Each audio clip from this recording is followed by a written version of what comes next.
తినాలి, తాగాలి, సంతోషించాలి, సంపాదించాలి, కట్టాలి, కూడబెట్టాలి అని ఇదే జీవితం అనుకుంటున్న వారితో దేవుడు అంటున్నాడు, ఈ రాత్రి నీ ప్రాణం పోతే నువ్వు కూడబెట్టినవి, నువ్వు కట్టినవి, నువ్వు సంపాదించినవన్నీ ఎవరికి అవుతాయి?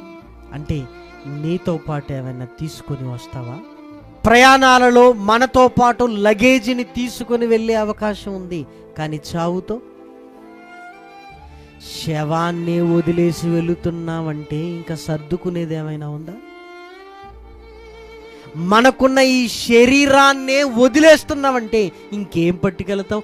ఉన్నదాన్నే వదిలేసి వెళుతున్నప్పుడు ఇదిగో దేన్నైనా పట్టుకుని వెళ్ళే అవకాశం ఏమైనా ఉందా? దేవుడు అంటున్నాడు, ఒరే ఆలోచించండిరా, మీ కళ్ళ ముందు జరుగుతున్న దాన్ని ఆలోచించండి అంటున్నాడు.